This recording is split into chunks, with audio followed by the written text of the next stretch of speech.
The knives are out for Boris Johnson over his relatively mild burqa comments.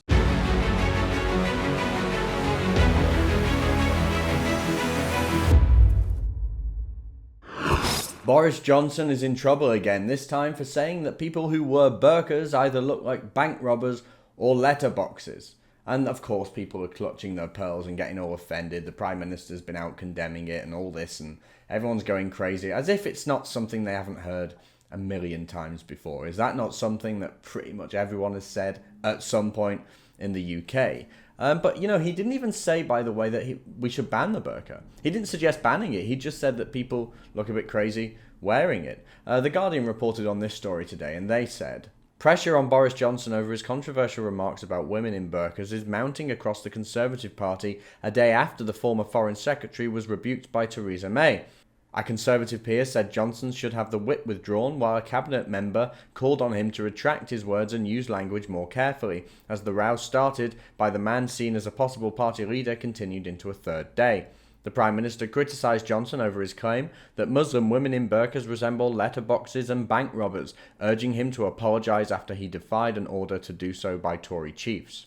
So people are telling him choose your words more carefully, as if he didn't purposely choose those words, right? I mean, obviously he spent time writing those words, that's what he means, and I don't see what the point would be in apologising now, because he obviously means it. Nobody's ever going to believe him if he said he didn't mean it when he specifically chose those words. And also, with all this pearl clutching, you know, loads of people, are the politicians really going to say that they've never heard this before? Are they going to say that this hasn't, you know, the idea that someone could say this is so offensive? Loads of people have said this. People have been making the letterbox joke for years, and even Emily Thornberry, who famously mocked the English working class with that tweet of the English flag, if you remember that, even she, back in around 2013, on Question Time, said that she wouldn't let a woman in a burqa look after her aging mother or her son. So it was only 5 years ago people were talking like this, so spare me the pearl clutching.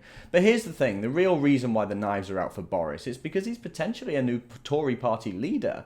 I think Boris is positioning himself as a more moderate version of the populists in Europe. He'll talk about certain issues, but he won't actually, you know, act on them or make any changes. So the burqa jibe, for instance, he isn't willing to do anything about it. He'll talk about it, rile up the public and make him seem like a man of the people, but he's not suggesting any kind of policy change to deal with it. But I'll say as well that there's a reason Boris is not apologising. It's a step towards a leadership challenge. The Tories aren't exactly popular right now, but Boris is positioning himself as an outsider. If he wants the Tories to come back, he's got to position himself as an outsider, as a Brexiteer, as a man of the people, and I think that's what he's trying to do. It's all very clever. And he's allowing the Tories to attack him, by the way, so he looks like that outsider. But then, you know, the issue is whether these people will end up voting for him. But anyway, I suspect he'll probably wait until after March, after the Brexit deal, but you never know. He might step in and challenge May before then in order to try and change the outcome of the deal with the European Union. But, well, I don't know how he's going to do that with such little time left. Now, as I say, the question is whether the Tory party would support him if he ran. But, I mean, I think if the polls swung towards Boris enough, Tory members of parliament might just get behind him because they know at least maybe the Tories will get back into government. So, sure, Boris said something that was un-PC about the burqa. That doesn't make him a great hope or a saviour. I think it's important for people to remember that. Don't trust the Tories. You know, remember, it's the Tories that are responsible for the crackdown on freedom of speech. The Tories are responsible for the Snoopers Charter, and they've constantly demonised those of us who have actually talked about authoritarian religious ideologies and the oppression of women under certain ideologies. Notice my clever use of language here. And by the way, this isn't a discussion. This is one final point that I want to make. This isn't a discussion about telling women what to wear. It never has been about telling people what to wear. It's about, well, it's about ensuring that women can wear what they want to wear. Putting a black polyester bag over a lovely outfit is not liberation by any stretch of the imagination.